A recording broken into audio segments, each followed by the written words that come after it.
Everybody, wait a minute.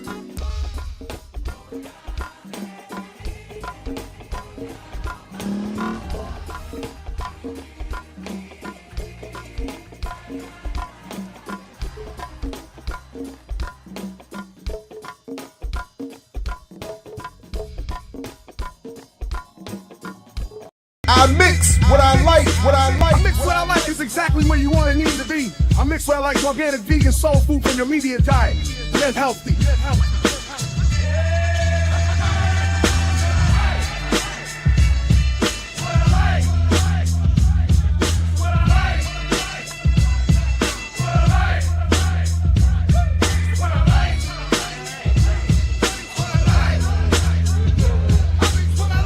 I mix what I like, what I like. We're here on I Mix What I Like.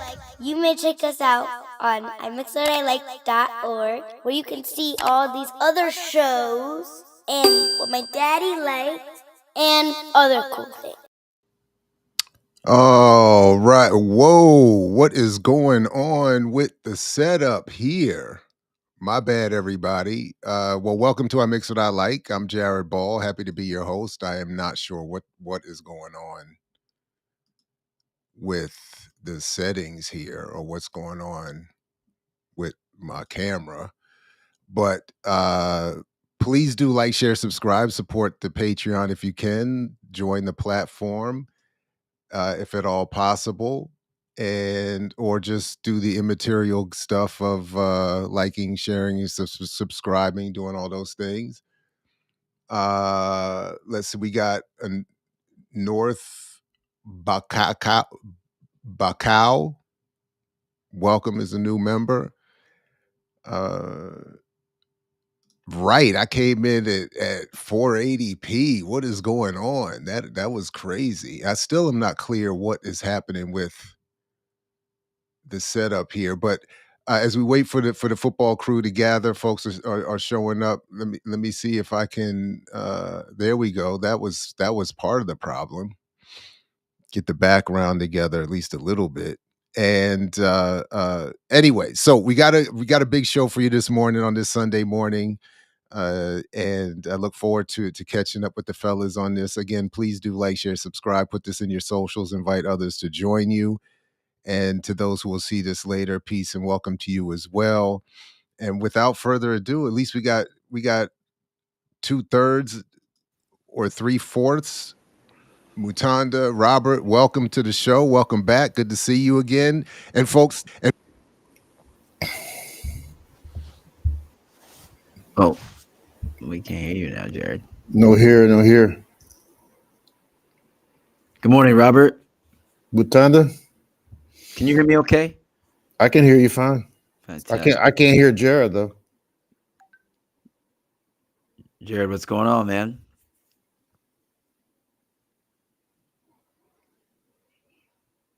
Can't hear Jared's voice.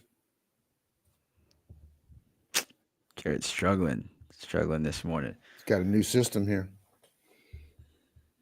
Robert, what's good, man?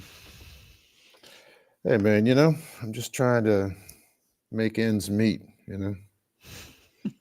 I wish I had more to tell you than that, but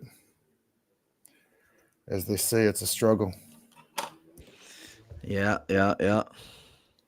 What's the vibe with Ancelotti? People excited? I think it's kind of mixed reviews. I mean, they just I think they tied with Ecuador. Yeah.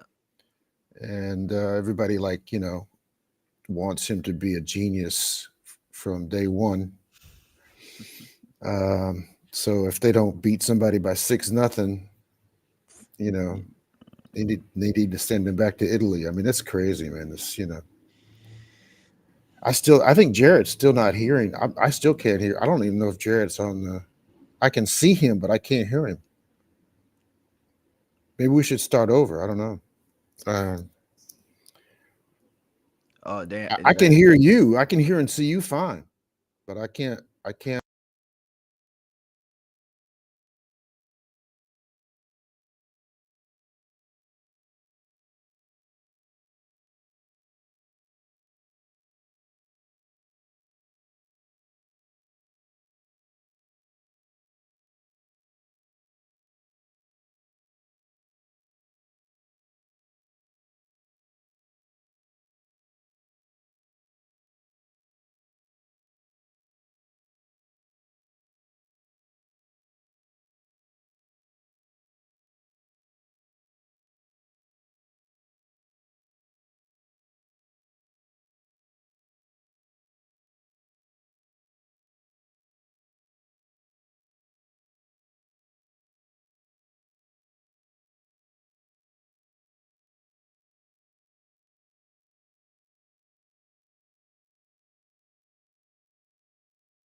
Am I being heard?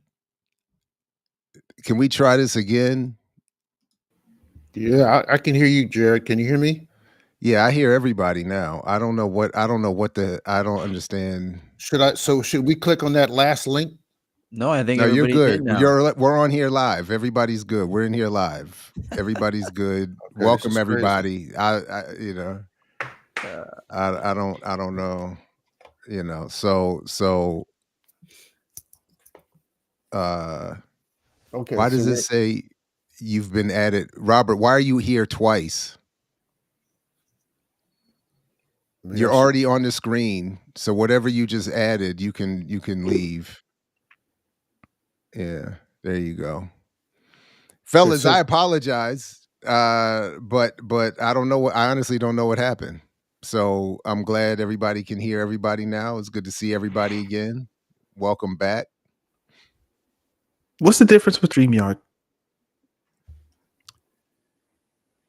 There are slight differences. It's just a competing company, and I had some frustrations with StreamYard, so I switched over to this. And Robert, you keep joining for like a second time. I don't know what. Why are you still joining? You're already in here, Robert. So whatever you did, you don't have to do. Whatever you just did, you can undo. Like take yourself out. There you go. You don't have to click the link anymore, Robert. We're good. You're live. We're on air. We can see and hear you.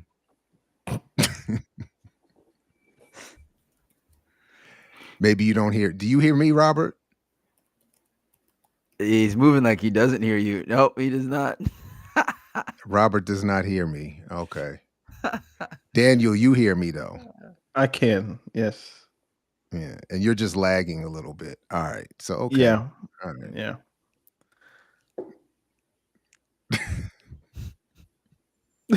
All right. How should we proceed? Can you guys hear me? Are we good? I can hear you. Yes. Fantastic. I can hear everybody. Can you see me? Yay. Yep. We see and hear you. Do you hear me, Robert? I can hear you, but I can't see you. I don't. What does that mean? Well, that's good. I mean, it's just a radio show at that point. Yeah. We're all good. But why wouldn't you be able to see me? What is he looking at? I saw you. What are you looking at? I'm looking at a screen that says, "How was your experience?" And I've got a button in the upper right-hand corner that says "Join." But you already joined. Yeah, so what is have the screen that you're on that you've joined with? Because you're literally on the screen now. Well, I got to figure out. People are like, "What did I miss?" You haven't missed anything except technological. Okay, I found where everybody is. Yeah. Do you hear us though, Robert? Cool. I hear you. Okay. Yeah. No, you missed nothing because we've gotten nowhere. 12 minutes in. This is a terrible, terrible start. You can edit this, I guess. Although this is I live doubt stream. it. How much? Yeah, this is a live stream, and how much editing? I don't have time for all that. I don't have a team of editors. So, where are we? Do we have an agenda? What's the first topic? Let's just do it. What's the first topic? I don't know. Am I that behind? Streaming platforms. Okay.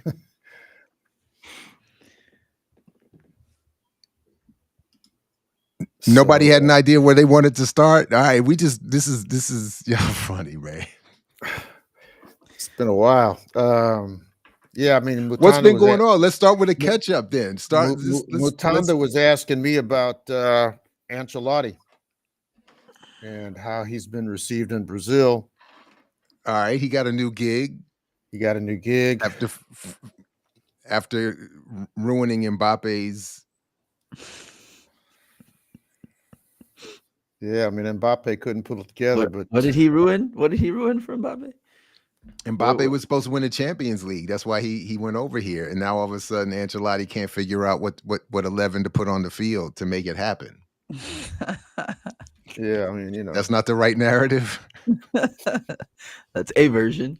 Okay, all right. Just checking. That's a version. Yeah. So he's gotten mixed reviews so far. I mean, he's been in the position maybe 2 weeks, 3 weeks at the most. Not even 3. So they tied Ecuador. I think it was 0-0, if I'm not mistaken. So people are up in arms. This is the first time Brazil has had a foreign coach in the entire history of the country. So there's a big xenophobic backlash, as if, the Brazilian coaches were somehow God's gift. So who knows? I don't know what to say about, what Ancelotti's going to do. I mean, if you look at his track record, he's won every league that he's been in. He has won the championship. So his track record is for the clubs kind of like he's got to be one of the best. I don't know how he stands as a national team coach because I'm not even sure he's ever coached the national team. But I mean, it's got to be better than what Brazil had. So Brazil they're still up shit creek as far as I'm concerned. Neymar came down with COVID last week, so he's supposedly out for at least, I don't know, a week or two. What kind of player is he at this point? I think he's not in shape. The best one they have. Still? He may be. I don't know. I mean, in terms of a skill set, he's clearly the best Brazilian player, but he's not in shape. But still over Vinny, Rodrigo, Rafinha. In terms of skill set, at this point, for the national team, in I terms think of he's probably still the point, best one in they terms have. of skills, he's still the best player. Damn. Well, Vinny should be, but whenever he puts on the Brazil shirt, he isn't. Rafinha, to be determined. Like, will the Barcelona form translate to the national team? But yeah, I think it'll be a while. I think that Ancelotti is, he's got. I think he's got a managerial style that will work with the team. I don't know how far they're going to go, but I think he knows how to deal with Brazilians and Brazilian mentality because he's coached a number of Brazilians. And we have to wait to see how it goes. I mean, it's Brazil's team is not a great team, So if he can craft something together, that would be pretty impressive. They're going to qualify, right? Yeah, they'll qualify. Yeah. I'm not asking of course they're going to qualify. Yeah. So that was a worry a little bit at the beginning of the South American qualification, but I think it's settled that they're going to be at the World Cup. So did somebody just say Rafinha is going to win the Ballon d'Or? Chill. Comments. Yeah, that's going to be Ousmane Dembele or Lamine Yamal. Mbappe said it should be Dembele, not Yamal. It should be one of the two, unless they come up with some creative way not to give it to a black person again. But Brazil, it's all just going to be how are people at the tournament? Like, that's all it's going to be. And then again, which European team are they going to get knocked out to? Because that seems to be what they do for the past, 4 or 5 tournaments now. So, yeah, there's no way they're winning the World Cup. So it's going to be like Brazil's longest World Cup drought since ever. Because I feel like this is the longest. If they don't win the next time, it's the longest since 1970 to 1994 that they didn't win. So if they don't win it now, it's going to be like their longest World Cup drought ever. So it would have to be 2002 to 2030. That would create like a new record, wouldn't it? Yeah, probably would. Yeah, you may be right about the European thing. I don't know. I think that maybe the fact that they have a European coach is enough to get over the hump of fear of the Europeans. But there's a phrase here. I'm trying to translate it into English. It's called complexo de vira-lata, which in English would be like a mixed breed complex. It's like there's this inferiority complex in the Brazilian mind about everything European. And supposedly that's the reason Brazil is not able to beat the Europeans. And maybe Ancelotti can deal with that. Who knows? Let's see. You have to accept that that's real in order for him to deal with it. Because basically it's like, we have too much African the mongrel complex. So we need to like wash us a bit. That complex obviously is nonsense because they won 3 out of 4 World Cups from 1958 to 1970. And they had the same mongrel complex then, It's the most anti-black BS ever. Yeah. Yeah, it's So- pretty regressive. Yeah. But then you can look at their coaches and their presidents and all Brazilian leadership, despite being, I think they have the most Africans in the diaspora, Oh, there's no number question. wise. And you don't see them except on the pitch. Yeah.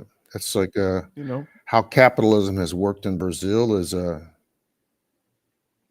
story for the ages. I tell you, it's unbelievable. So I'm not saying we have to now, but I want to. Before we switch topics, I want to raise something. I want to ask you all something.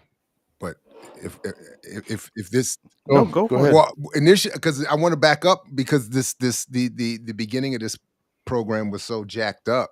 I actually wanted us to start with an update. We haven't met in a minute. I wanted to get caught up on everybody's podcasts, training camps, whatever else. I was curious, like what was just going on. If we could just all get a quick update real quick. well, let me give you an update on my end. Let me appeal to all three of you and your entire audience.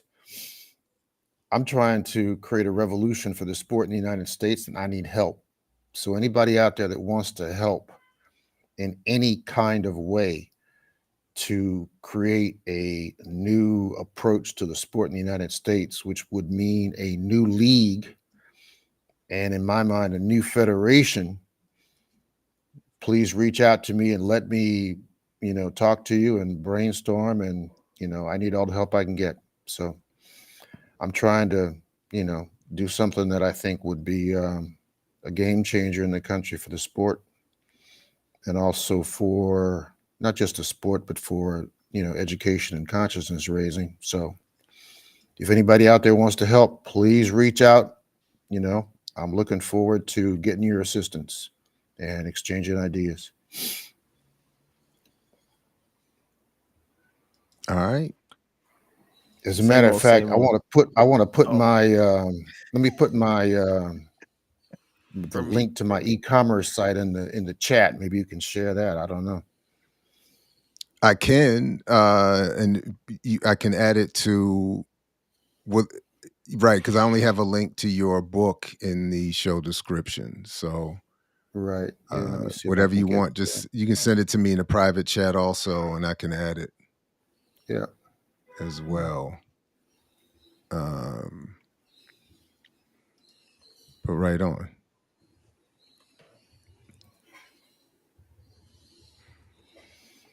So yeah, Anybody else? Yeah.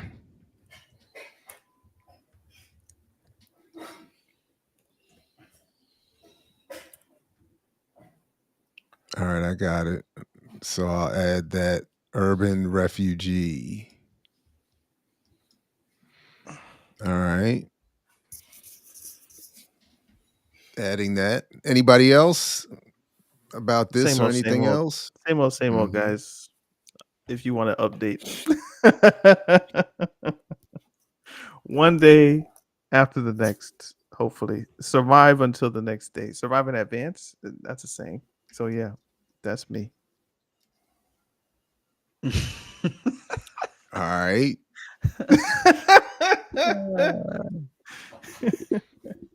So folks will see a link for supporting the urban refugee campaign in the show description. I will also drop it in the chat here. And folks can follow up. Has anyone on the panel read Beyond the Final Whistle, Soccer for a Better World? No, never heard of it. No. I'd be averse to it just based on the fact that it had soccer in the title. Ooh. So I probably wouldn't read it. Touche. But maybe it's printed by like an American, like, is it like a Haymarket Books or something like that? Like, is it they're trying to appeal to the American market or something? I don't know. Have you guys been following this dude named named Scott Matchmaker Michaels No. on LinkedIn or Twitter or Never heard some of him. other social media? Scott Matchmaker Michaels is a dude from England who is preaching a gospel of revolution for football. But it's I mean, I don't agree with his strategy, but his critique of the game, I think, is pretty spot on. He's basically saying that it's been, co-opted by billionaires and capitalists, and it's ruining the game. And there's some pretty good critiques in there. He's worth checking out for sure, both in the UK and the US. Matchmaking? Matchmaker. That's like a nickname. I don't know his background. That's a betting term. That's what I've always understood. Matchmaking is a betting. Yeah, so I don't know his total background. He's from the United Kingdom. So is this like an insider, like a gambling insider's? Maybe I'm stupid. I thought of like a match, like strike a match, like he makes matches. But no, I mean, I don't know what the matchmaker has to do with. I think it has to do with the fact that he's been involved with the sport from various angles, gotcha. as an agent and a bunch of different stuff. And he came up with the matchmaker as a nickname for himself. But he's doing some interesting critiques of the sport, both in the UK and the US. And he's on, like the last one I saw, he has registered 1970 Cosmos or something like that with the U.S. Patents and Trademarks Office. And he is now promoting a new approach to the sport in the United States, where he's going to revive the old team names from the old North American Soccer League and try to launch a new league in the United States that is fan-owned. Now, I totally get and support the fan-owned stuff. I don't support and get the use of old brands from NASL, but he's doing a pretty serious social media campaign. He's posting literally every day something, critiquing either the UK or in particular the United States. So I think it's worth reading the critiques. I don't think the strategy has got much to it, but I think the critique is pretty interesting.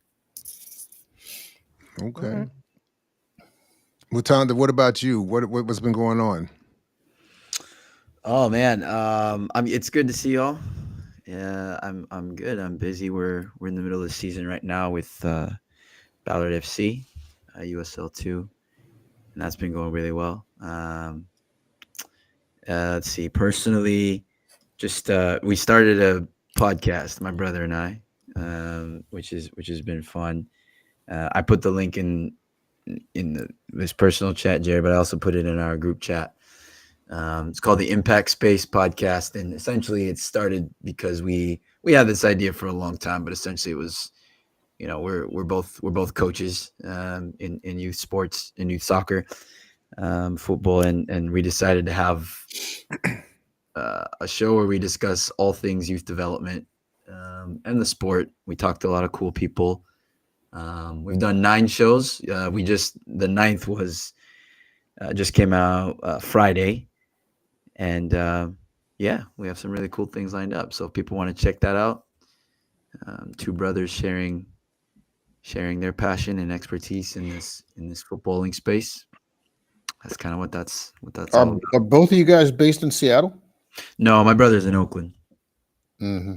Yeah, so. But he's doing youth soccer in Oakland? Yeah. He coaches there. We both played, both traveled a bunch, and now we're both coaches. So that's been a lot of fun. That's the main thing here, and then just family stuff. So I'm good.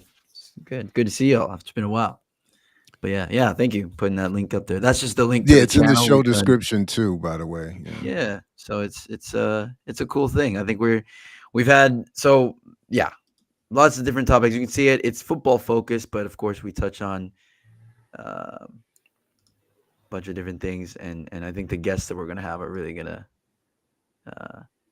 excite people because they're people who've lived this game, who've played or coached at a high level and can share their experiences and just kind of the human side of it. I think sometimes we have, I mean, we'll get into it, I'm sure, in this show, but sometimes people talk about football or and especially in social media spaces, we talk about it at kind of a remove, and it allows for certain narratives to take hold. So I think it's always good part of the reason we started the show, it's always good to talk to people who are in these environments very intimately and in a material way, and hear sort of their experiences. So we have more nuanced discussions about certain things. Somebody in the chat is asking about TST for 1 million tournament. Do you know what that is? It's called the soccer tournament. The soccer tournament, yeah. The soccer tournament. What does that mean? I haven't heard of it. What does it mean? It's a 7-on-7 competition that happens in Cary, North Carolina. And basically like a bunch of teams sign up for the soccer tournament. And I think they may be the same people that run something called the basketball tournament, which is basically pickup teams come together, they register. I don't know if they pay money. I'm not that in tune with it, but yeah, it's broadcast, I think, on ESPN, and yeah, it's like a knockout competition, and they play for $1 million. Like the winner gets $1 million. There's a competition for men, and I believe a competition for women, and yeah. I mean, is it new? I mean, I've never heard of it. Is it new? I mean, I'm outside the country. It's not brand new, but it's relatively new, like within the past 4 years, probably 3-4 years. It's been going for a few years. Yeah. So in response to Stoic, I mean, the first I heard of it was when you mentioned it. I haven't got a clue. I mean, it sounds like the kind of thing that what's the brother that used to be the rapper that was doing the 3-on-3 basketball? Ice Cube. Big Three. Yeah, it sounds like something like that. I mean, 48 men's teams, 8 women's teams, 2 $1 million prizes. Huh. Winner take all. I mean, I don't know what to say about this except it's just another capitalist ploy to milk the sport somehow. I mean, that does nothing for grassroots, does nothing for black folks as far as I'm concerned. So Nani is the black people won it last time. I remember that. Well, that means we got 3 or 4 black folks that got $1 million. That's good for them. It's a lot more than like from what I remember, like it's like a really in-depth, like what they do with these teams. It's not just like 7 dudes. It's like a whole squad of guys, and they rotate players in and out, and they have like trainers and coaches and a whole bunch of stuff. So if it's 7-on-7 on paper, but the teams seem to be like 15, 20 deep. Plus Chris Paul is one of the owners. Yeah. That's why it's in North Carolina, obviously, I think, because Chris Paul's obviously. That's because he's a Wake Forest dude. Heavy here, so. Heather O'Reilly. She used to play on the U.S. women's national team. There's in the women's team, there's like a U.S. women's national team. Like former players who have played on the women's national team, they come together like retired players. They come together and they play. Nani, as you say, has a team. What's the Pat McAfee? I think has a team. Like it's Pat rich McAfee, people already. The software guy? No, the podcaster. The NFL punter turned into yeah. Pundit. I was going to say I don't know who punter that is. turned. What is he? The highest paid, or right behind Stephen A. Smith is the highest paid ESPN property. Yeah, it's just like a television clown, but Like Yeah. apparently he played soccer in his younger days. So Pat McAfee. He's the okay. YouTuber's dream. Get big enough on YouTube to get that super enormous check. to sell out, yeah, he sold out, but like in that community, it's not frowned upon. No, it's not selling out. It's what do they call it? It's buying in. Buying, but they bought you. So I don't. Yeah, it's something like that. I don't know. is it only African people that concern themselves with sellouts in that way, or is it maybe that even dead? No, because I just happened to see a video on this. And Robert, here's a question for you real quick. In terms of strategy, you forming a competitive league or academies. But before you answer that, Robert, I just saw a video about the history of Metallica. And in the band? the band Metallica. Uh-huh. I've never been a fan per se, other than one or two songs, but I'm interested in these stories. And part of the narrative was about how there is a group that feels like a community that feels they've sold out. And one of their members' response was when people said you've sold out. He said, "Yeah, we sell out stadiums every night." That was his. Right. That was his response. Right. So yeah, there are other communities are at least somewhat concerned with selling out, but who knows?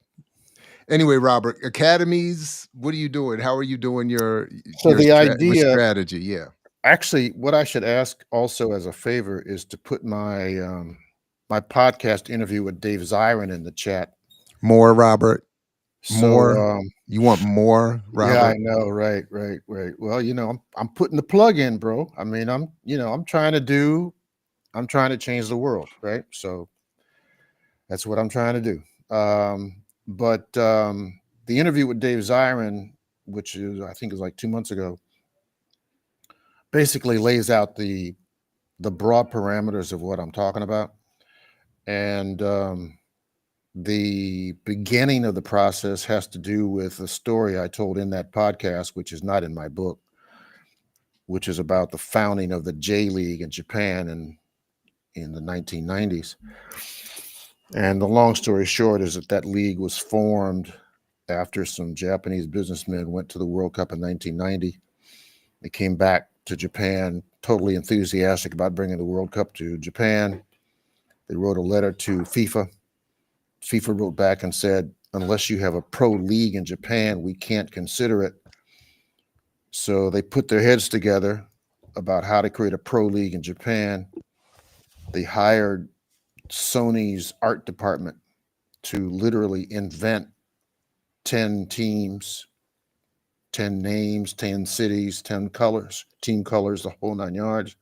They hired a local Japanese sports apparel company and put together for the first time 10 teams with kits and what have you. And they sold those kits throughout Japan in the Sony retail store network.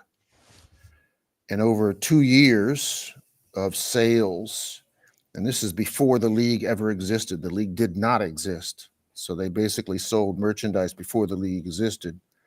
They sold about $200 million worth of merchandise. And the person who told me this story said, yeah, but the best part was that they sold $200 million worth of merchandise from 91 to 93 without the internet. They did it with walk-in sales. And then the league launched in 1993. And now the J League is, it's a full-blown legitimate league. I mean, it's got, 3 tiers of competition. I think there are 3 divisions, with each division holding, I think 20 teams in each division. They've got promotion and relegation, et cetera, et cetera. And so I'm trying to do that portion of the initial steps of the league. In terms, I'm doing the Japanese model, but on the internet. And the idea that I'm doing right now is that I launched an e-commerce site, which you guys have listed here. Via the e-commerce site, I'm trying to raise enough money. Right now, the target is $1 million to develop an app which would launch nationwide a new league called the Football Supporters Trust League, STL, where all of the clubs and the league would be fan owned and controlled, modeling the German Bundesliga. And the basic idea is to have, a full-blown league with obviously academies, with deep connections into youth across the country, and also into inner cities and barrios.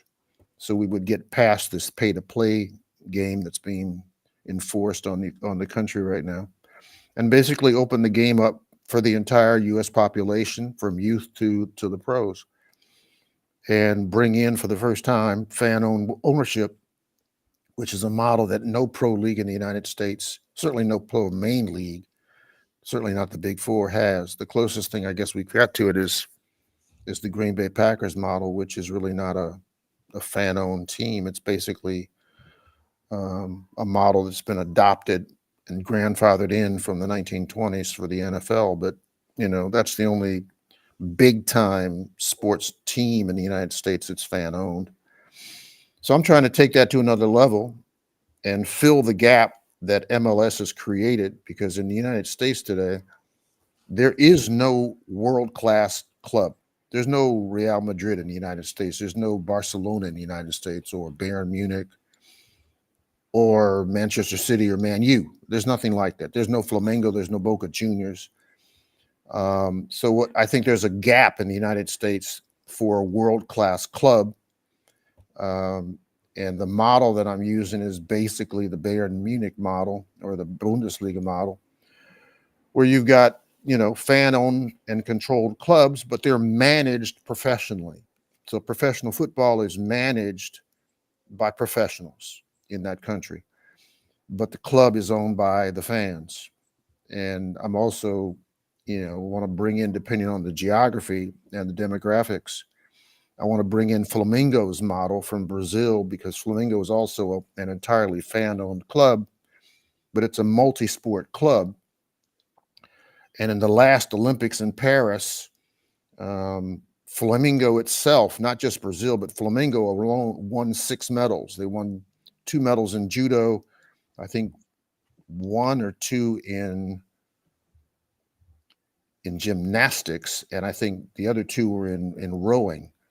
But in other words, you can have a multi-sport club that's fan-owned and controlled, and still have world-class football and world-class other sports as well. So that's the model I want to bring to the States. And on the website, at least on the e-commerce site, you'll see some of the brands that I'm launching.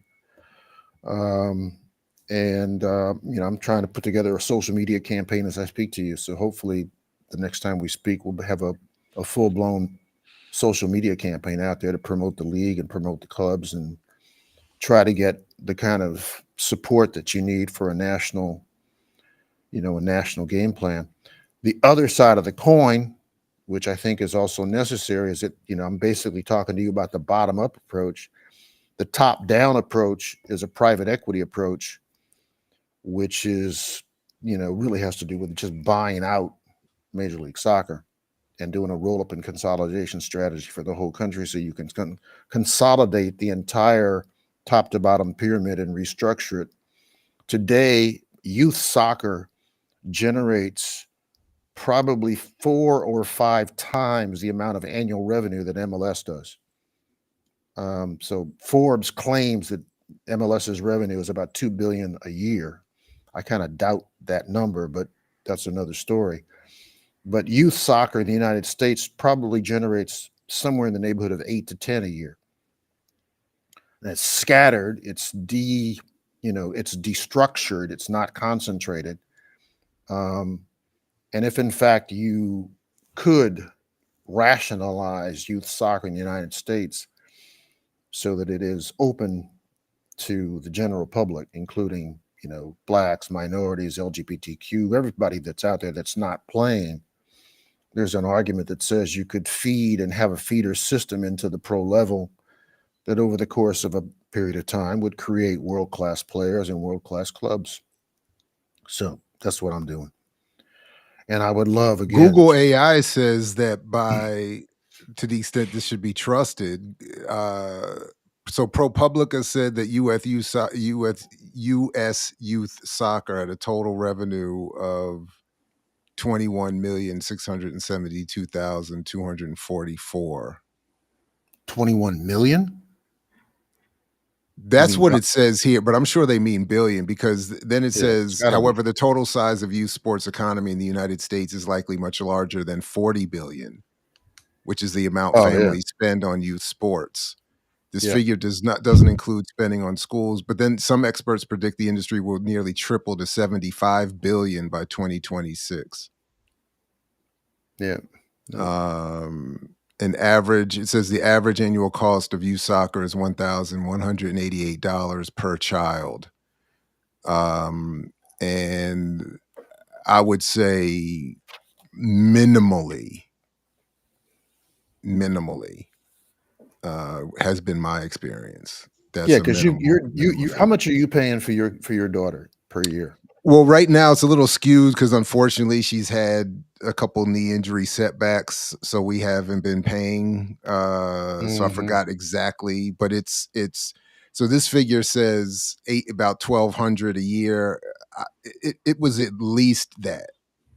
I'm thinking more like 3,000 a year probably, if you count everything, from some of the travel, hotels, some updates and equipment, stuff like that. But just to get signed up is at least, I don't know, 1,500, 2,000 a year. Yeah, so there's this dude on social media. I don't know if you've run across him, named Andrew Petcash, spelled like it sounds, Petcash. Mm-mm. He came out with a report on his social media this week that said the cost to play U.S. youth soccer, and he's listed here. I'm looking at 1, 2, 3. It's like a dozen different youth soccer organizations, and the prices per child, including travel, equipment, and what have you, the highest is $8,750 a year, and the lowest is $2,500 a year. And there's 12 different options. We're probably closer to that lower end. That's probably close to what I figured. And the higher end is for, I'm sure, some of the more elite clubs that are in higher end tournaments and travel more. But we're at the sort of the routine end of club soccer in this country, and then 2,500 sounds about right. That's like serious money. I mean, and that's just one child. So that's exactly. That's got multiple. So if you want the number, multiple children. Look up how many children under the age of 18 play soccer, and then in the U.S., and then multiply that by 2,500, and you got the number. Yeah, there's your. It's got to be more than 21 million or whatever that the AI said. It must be a misprint. They must have left off. I think they left off because they only have 6 figures there. Because someone in the comments said 6 to 8K in Jersey. So 25 is probably short selling it. But needless to say, I mean, my pitch, as you guys know, is what they're basically doing is excluding, in large measure, the inner city and barrios. Black inner city and barrios are basically excluded. They can't. This says 14 million play in the United States, age 6 and older, play outdoor soccer.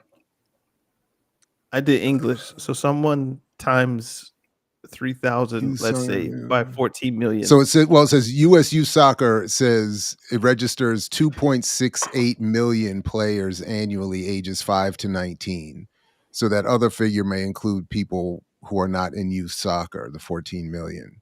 So if youth soccer officially registers 2.68 million times 2,500, yeah, I had to go to summer school for math. So I don't. It sounds like it feels like there's a pretty big number there though.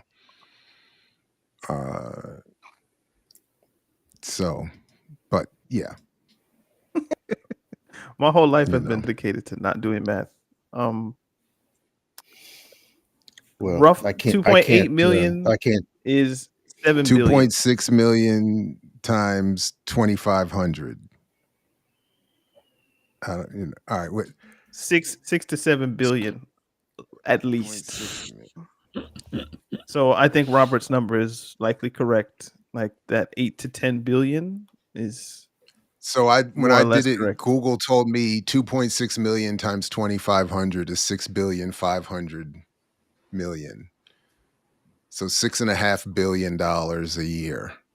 But we're taking 2,500 as Yeah, I as took the low cost. end. Yeah. You took the Yeah, low end. I took the low end figure for all of those numbers, and it's at least $6 billion a year. That's just crazy. That Which sounds. means And I what did think you say? Robert's assessment was probably the correct one.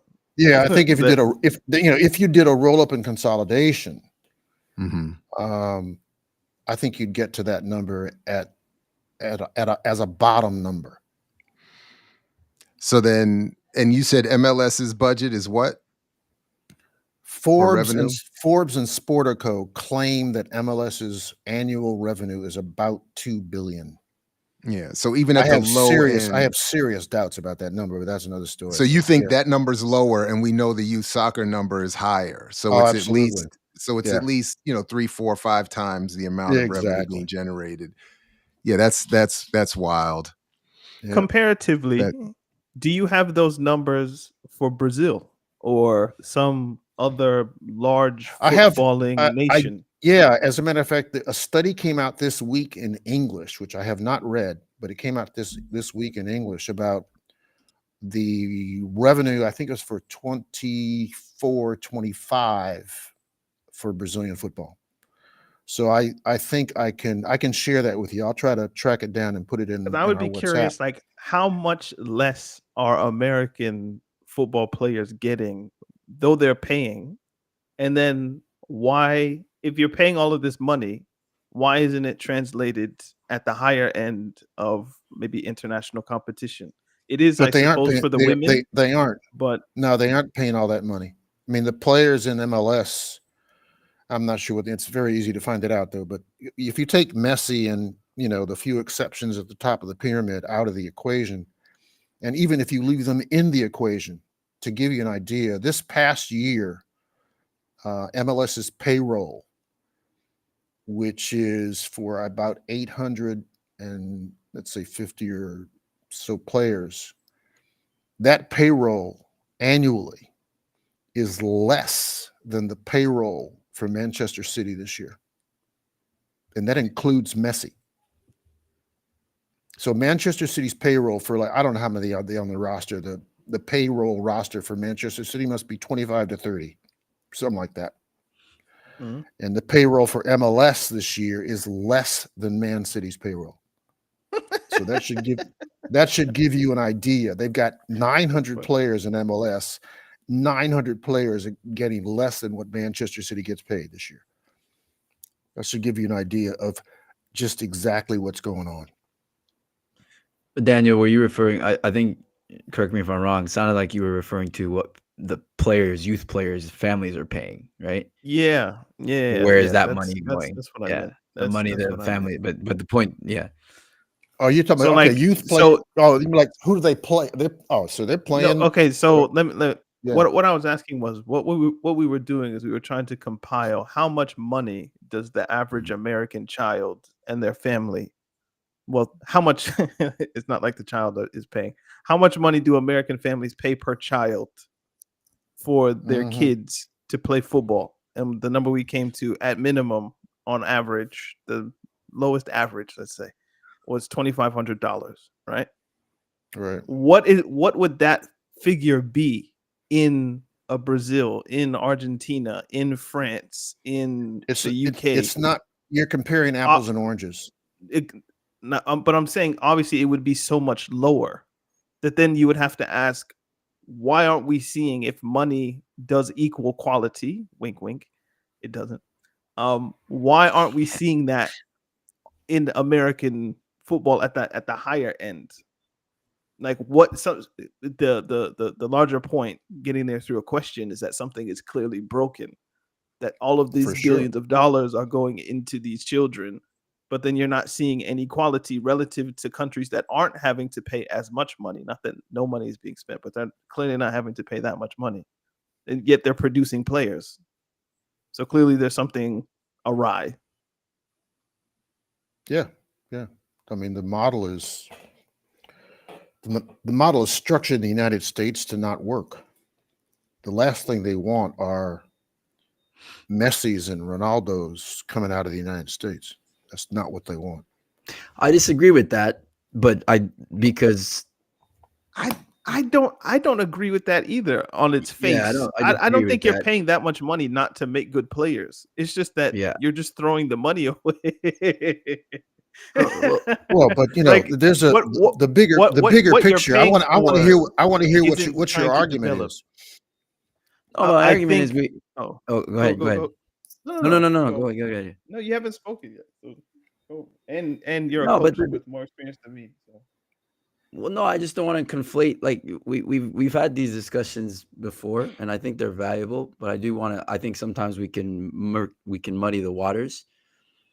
On the one hand, families are paying a ton of money to play the sport here. 100%. It's true. It's awful. And I think, Daniel, what you're getting to, because I was trying to, not that it's a big argument, but I was trying to back you up and clarify, or just to be clear for me as well, what I understand you to be saying, which I agree with, is, listen, there's all this money that's being pumped into this sport by somebody. And essentially, where's the return on that? Where does that go? Who gets paid? And how come that's not being transferred to not just better players at a higher level, but like better wages, right? Like at a top level in terms of who plays this game, right? Is that, did I butcher your point or not? I wasn't thinking about wages. I was just saying, if there is billions of dollars going into youth football every year, why is American football so shit? Fair enough. Okay. All right. No, beautiful. But it's the question to get to the point that just because you spend a bunch of money on things doesn't necessarily mean that it's going to be good, because the methodology of what you're paying for is ass in itself. Perfect. Yes. So now, and this is where the contribution that I want to make, which I feel I'm consistent in making, is one, a ton of money is being spent, and two, it's not shit, but it doesn't mean that it's good relative to the top end of the world, right? So that I want to clarify that. And then three, the other thing I would say though is that when I said I disagreed with what Robert said, was it's not because the people at the top end and whoever, like the owners or the billionaires, all over the world, like, I mean, the people who, you can make the argument that billionaires all over the world don't really care about the sport, right? There's a lot of money in the sport, but people complain about their ownership groups everywhere. Let's be real, right? And it's not because in this country, they don't want to produce a world-class player or win. No, if we know anything about American culture, it's that they're obsessed with winning. That's all they want, is to win. Of course, they want money to come in, but we get sold like, oh, America's exceptional, America's great. So a more nuanced discussion is important, because then you really realize like where the sport is at in this country. The fact is, there's talent here, just like there's talent in lots of different places of the world. The most important piece of Robert's work, which I really love, and then you've seen this more and more. A lot of people are doing this work, are starting to do it, and then they're seeing it for what it is. The problem is that the system is such that the incentives are not strong enough for the grassroots to be ruthlessly efficient at producing top players to then transition to a world-class professional league that's aligned, right? U.S. soccer is so fragmented. That's why there are like 3 or 4 different professional leagues, right? That all think that they're doing it, right? USL now is coming up like, oh, we're going to have promotion relegation, even though in terms of standard and quality of play, the MLS is the top league in the US. But it's a closed system, right? It's a closed system, and there aren't clubs. It's one big franchise. right? It's all the players are owned by MLS. So there's significant problems with that. But the pushback, the only thing I wanted to mention as Robert was going was it's not because they don't want to produce a top player. Everybody's trying to produce a top player. How you do it is the big question. And obviously with the money that's being spent in and the corruption and all these systems that we can get into, it becomes hard to justify it because obviously it's not working. But I could see from my vantage point as a parent and the experience we've had, I could see easily how the desire to win could be irrelevant to the operation. That, in other words, because I see, for instance, one of the major field complexes used where we live is owned by a real estate agent who owns like a mega church. So you got the mega church, and then you got a complex of fields that he rents out every year to the soccer association, and he's got to be making tons of money. Coaches, trainers, leagues, for the Lord. For the Lord, right? Exactly. And you got, and you've got, and then there's even fees paid to high schools to use their fields. There's a whole economy that is run starting with we parents who pay enormous fees with the idea that our child is getting some elite or some improved soccer experience, and it's not necessarily the case. So I could see, and they, and I could see them saying to themselves, we don't ever have to produce a world-class player at all from this region for this plan to keep working. So yeah. But go ahead, Robert, Daniel, anybody? No, I was just going to say that I think that I think Mutanta's critique is a critique that needs, you need to take a deep dive into what he's saying. I think that the key word is they. It's like what they want. And the question is, well, who is they? And at the grassroots level, and, MLS is arguably in the grassroots level as well. They're down there with MLS Next.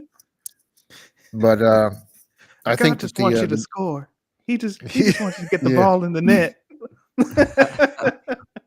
If you want that victory, you got to tithe at the right level. Fill the plate and you fill the net. Y'all are derailing Robert now. He was flowing. No, but I just think that there's a bigger picture, and I think the bigger picture, I keep coming back to it, but the bigger picture is how the world of football exists today. And today, football is largely controlled from Europe. It's basically FIFA and UEFA. That's where the big money is. That's where the big teams are. That's where the big names of the sport play. So they've got global hegemony. And in the United States, global hegemony is a little bit more complicated to talk about because you've got 4 major sports leagues and you've got the entire culture industry of the United States, which is divided between, Hollywood and Silicon Valley and a few others, and these major sports leagues and entertainment products. But the fact of the matter is the NFL is the big gorilla on the stage in the United States. And, there is without question collaboration going on between the NFL and FIFA and UEFA to keep this world exactly the way it is. So there is no interest by the NFL or FIFA or UEFA in seeing the United States become a major power in football. Because if it in fact became a major power in football, it would disrupt a lot of stuff in Europe, and it would disrupt a lot for the NFL. That's the May I, last thing they want to see happen. may I poke a hole in that real quick? So increasingly, we can agree, we see a lot of teams around the world operating with foreign ownership groups, right? Especially some ownership groups that are here in the U.S. Some of the top, right? Man United has American owners. Arsenal has American owners. A lot of people have American owners, right? Chelsea. Okay. Yeah, Chelsea. Yeah. By that logic, Robert, and I don't disagree that the game is concentrated in Europe and and UEFA has a lot of control and all that. But now everybody in Europe also sees and understands, they always have, that the US is a gigantic soccer market, footballing market. And they consistently send teams here during the summer, and then stadiums sell out. Yeah, right? that's exactly right. How do you explain that? Because there's a love for this sport here, and they recognize that there are some amazing teams that are coming over to watch. But here's my point: is the hold on, I wanted to poke in your argument. Hold on. Let him finish. Well, Go let ahead. me Finish finish up. real Go quick. ahead. So what I'm saying to you is, my only I'm with you on a larger I'm with you on a to a large degree in what you say about the systems. I think where we disagree, and this is a fundamental disagreement between you and I, there is also a difference in terms of the what actually is occurring on the pitch doesn't entirely match what you're saying in terms of the incentive to produce a world-class player here. Why? Because let's say that happened, wouldn't that why wouldn't UEFA and FIFA, there's incentive for people to make a lot more money if they produced an American player that was really good. Because look at, even when they have one, even when there's one that's seemingly, let's take a Christian Pulisic, for example, to put a name on it. How much did they try to market that dude? Right? And how much does Chelsea or Man United or whoever club, if there's an American player playing on that team, what do? Oh, you can already, their summer season is already planned out because they know that they're gonna come to the US. They're gonna sell a bunch of shirts. People are gonna come out. Like, for America to be a top tier nation globally would be good for UEFA, would be good for FIFA. They want the American market to be good. So that's the only, I don't think so everything that you say about hold on, let me finish this and then you can go. Is everything you say about the NFL owners being in collusion with the MLS and this, and I'm with you on that. But I think when again, as a football person, and when we start talking about what's taking place on the pitch, people want to produce a good player. And it would just help. It would just keep the money going to the same coffers that the money is always is going to. Is my point. Okay. Is that it, or you got some? That's it. Okay. So let me respond by saying the following. The summer window in the United States, which is when the big clubs from Europe come and play in the United States and sell out at the Big House in Michigan or the Rose Bowl in California or wherever they're playing, right? First of all, the organization that runs those summer visits is largely a company called Relevant Sports, which is owned by Steve Ross, who owns the Miami Dolphins.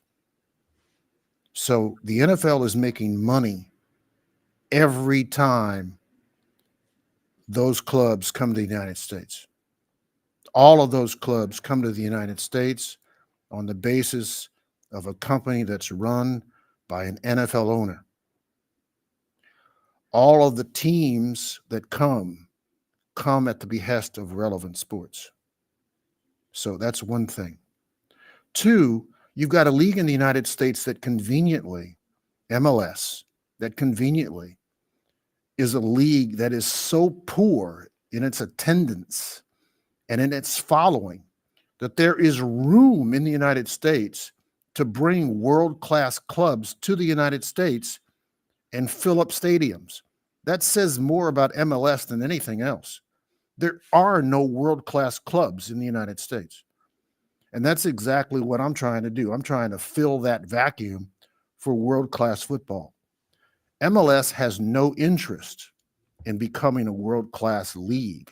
As a matter of fact, Don Garber came out publicly and said, and this is recently, you can look it up on Google, he said, yeah, in the summer months, the United States is an ATM machine for Europe. So you got the commissioner of the league making a public statement that the United States is an ATM machine for football for European clubs. I mean, what? Are you kidding me? This guy has been the MLS commissioner for damn near 30 years, and that's the statement he's making. He's not pissed off that they're taking market share and money out of his pocket. No, he's not pissed off because he's a former NFL employee who, quite frankly, is the most valuable NFL employee working for the NFL at MLS. You know, MLS is there to make sure that the NFL maximizes revenue. And that's exactly what he's done for the past 25 years. So this is a scheme, and it's a scheme that reinforces the dynamic of unipolar hegemony in Europe for football and NFL hegemony for the sport of American rugby in this country, in that country. So that's what's going on. This is basically two monopolies collaborating to make sure that they maintain their respective monopolies. So let me ask the both of you, because I think I see a lot of both of your points. You know, I could definitely see stadium owners in this country, in the United States, saying we have empty stadiums that could be filled up over, you know, when they're not in use by our, you know, major leagues, football stadiums. It's football. So it's NFL. That's what I'm saying. So I could see saying over the summer, let's have world football teams come and play. And to your point, we'll all make some money. They'll make money. We'll make money. I could also see the European League saying, we want the US market for fan support, not necessarily a competing league, but we definitely want Americans who like Liverpool and Chelsea and Barcelona and Real Madrid, and who will buy all the merch and stream all the games and buy all the digital packages and sometimes travel and pay to go see I could see them saying we want that and while also working with the NFL and anyone else to say we don't want the US to develop a competing league. We don't mind if they develop leagues the way Venezuela has leagues and the way Panama has leagues, but we don't want something that's going to rival Premier League, Bundesliga, et cetera, and so forth. And everybody's happy. And then the NFL and the US can claim that this is a sport that this country doesn't care about. It can you know, make money. It can have American owners invest in European leagues and teams, and they can certainly have Americans betting. I forgot about that part. That's a huge part of all of this. Let's get everybody betting on all of this, even if they don't care or know anything about the sport. If they're not a fan of any team, we want Americans paying enough attention to start betting. And in that way, I see both of you, and then adding my own little story, being all correct. Am I kumbayaing too much? No, I think you're reinforcing my point, which is that it's basically two monopolies managing their respective monopolies. They're collaborating. So I think you're right. This is exactly what Europe wants. They want to sell merchandise in the United States. The last thing they want to see are clubs like Manchester United, Barcelona, Bayern Munich, you know, Juventus. They don't want to see that kind of football club in the United States, because if in fact that kind of club existed in the United States and sold merchandise at the level that they sell merchandise and put a product on the field that is as good as their product on the field, they would lose market share. I think the difficulty is imagining what the United States would be like if it had a league that was as good as the EPL or the Bundesliga. It's difficult for people to imagine that because they don't have it. Now, when I get back in my racial bag, this is why in Dugu, I agree and don't agree. Like this country doesn't I think this country is more afraid of producing stars because those stars are less likely to be white. And this Well, country is that too. not as interested in producing something that's not the next great white hope. And if they're not producing a black international superstar like a Michael Jordan to promote an American-owned league, I don't see them being very much interested in all of that. And then if they're not using those players to win medals, I don't think that they would care very much about that. And they definitely, as I joked about when we first started this series, they definitely don't want, a whole bunch of Sanchez's and Martinez's and Hernandez's wearing American flags, getting all this accolades and all this stuff around the world. So, but listen, let me, because unfortunately I got to leave at 12 because we got family stuff happening. So I want to make sure we get to anything else that you all want to get to, or others get to chime in and make points that they want to make. So I want to make sure over the next 45 minutes or so that we get to that, but without, but anyway, Well, yeah. Let me make a couple of more points, and we can Sure. move on to Sure. whatever. But just to look at we didn't talk about the upcoming in 2 weeks, the Club World Cup. We could talk about that. But just in terms of 2026, it's not a coincidence that all of the stadia for the World Cup in 2026 are NFL stadia. And that's not a coincidence.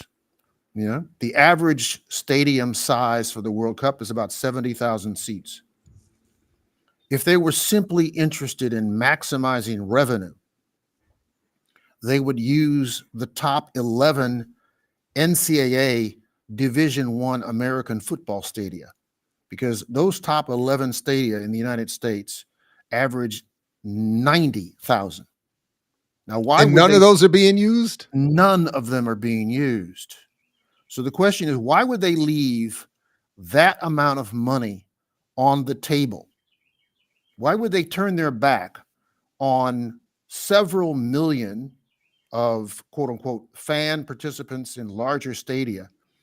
Because they're favoring the NFL. This is an NFL game. I thought it was because Donald Trump just banned immigrants from coming. They know people aren't going to show up. No, the other thing that Daniel's going to say is, well, what about the technology? Because the NFL has Well, let Daniel say what he's going to say. Yeah, how about Daniel says what he's going to say? Okay, what are you going to say? You don't have to guess what I'm going to say. I can just kind of say. Go ahead. So maybe, just maybe, the World Cup organizers don't want to send people to Columbus, Ohio, and Ann Arbor, Michigan, that's and Blacksburg, Virginia, and wherever these other stadiums are. Maybe they would rather have people in Charlotte, Atlanta, Toronto, New York City. Maybe that's a reason. But if that's the case, Daniel, why do they go in the summertime? Why do people trek to Ann Arbor and get 108,000 people in Ann Arbor? Why do you get 110? Well, because LA is obviously LA, so the Rose Bowl doesn't count. Because Manchester United and Real Madrid are playing there, not potentially Uzbekistan against Iran. Well, no, but I mean, that's the worst case scenario for the World Cup, right? That's the worst case scenario. But still, I mean, in the World Cup, you're going to have, when you get toward the semifinals or the quarterfinals and the semifinals and the finals, you'll have big names, huge names that people would be willing to go to Ann Arbor. And they want those games in accessible cities. And they already said Iranians can only bring one person. Come on. I mean, they're not the reason. So like Penn State, for instance, has like a huge football stadium. I don't know how many people can fit in it. Maybe 70, 80,000. Is it Happy Valley or wherever that place is? It's got to be more than it's you can't even fly into wherever Penn State is by plane. Yeah, but that's like one example. Like you gotta you gotta fly somewhere and then drive somewhere. So I'm sure it's all logistical. Well, not all logistical, but a large part of it is logistical. Yeah, right. I mean, Happy Valley Beaver Stadium has a record of 111,000. Yeah, I don't know, Robert. There's some things like the World Cup is the World Cup. But hold on. But hang on though. But listen, context is important. Context is important. Which means what? I'm pretty sure the Rose Bowl is one of the venues for the World Cup. Or if it's not, then it's not in the World Cup. It's not in the World Cup. No, okay. No. But here's the other point. So to Daniel's point, when tournament organizers are doing something like this is all over, right? This isn't just unique to the US, but also, let's be real, this country has some of the best facilities in the world, right? In terms of like and it's so infrastructure and all that's important. So when they're putting this whole thing together, yes, tournament organizers are going to be like, why would we go to, because it's not a question about money. To your point, Robert, people will go to watch the game wherever it is, but you're going to make it easy for people to go, and you're going to want them to spend as much money as possible. Would you want to send them to a college town where the football stadium is like literally the only thing in the town? Or do you want to send them to New York City or to LA or to... And Robert, I'm sorry to cut you off. We just did a college visit to Penn State very recently. And you don't want to send people up there if they're not going to be right on the campus at all. You don't want to do that. So and then the other point is, the last thing I was going to say is that, so there's that. Like, where do you want to... By the way, there's nothing there. The surrounding area couldn't even accommodate all those people. There'd be nothing to do except get drunk and sit at the gas station and go to the local grocery store. And then good luck for all those people to actually arrive at the stadium on time. Also, in some of those places, because, and I think somebody just put in the chat, this World Cup, it will be interesting to see, because as much as the major cities in this country are built up and whatever, infrastructure here struggles. People don't realize, like, public transportation is going to be tough in some of these places. So, but the last thing I was going to say is just also on a purely football standpoint, some of these stadiums, these college football stadia that are massive, don't fit dimensions that are fit for a football World Cup. Like the football, American football, gridiron football is a narrow field. So some of these stadiums, and I live not too far away from one in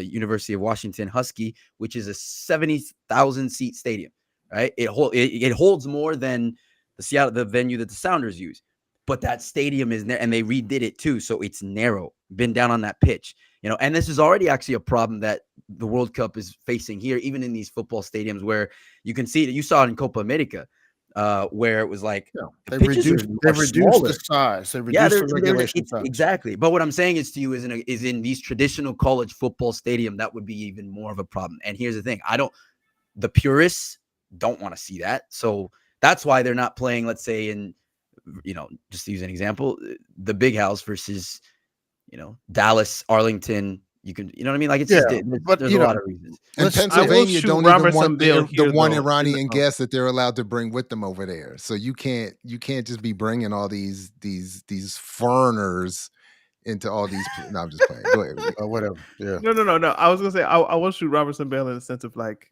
where they're putting the final though, like that. I haven't been to the stadium, right? in MetLife in New Jersey, but I've heard many bad things about getting in, getting out, all of that different type of stuff. So it's FIFA are happy to inconvenience, but it's more, we're having the final in the nominal New York City, but that's New York stadium. Exactly. Right. Even though it's in New Jersey, but you can just New York, New Jersey. You can justify it by saying that it's the most cosmopolitan city in the United States, and it's the world's game and all of that. You can't say the same thing about, Blacksburg, Virginia, even though you could fit more people in Virginia Tech Stadium. Or Bristol Motor Speedway that can fit 160,000. You could play a football game there if you wanted to, but you'd have to deal with, like, Southwest Virginia, Eastern Tennessee. And my point. What if you had France or Nigeria playing there? I get your point. I get your point about geography and population density and demographics. Totally understand. I'm just saying that it's not a coincidence that all the stadia are NFL stadia. That's all. No, for sure. Oh, no, I agree on that point. But, like, if I may as well, just to go back a little bit, Jared, I do want to push back on the idea that, listen. Systemic injustice is real, and there are people who don't want to, like, we know this.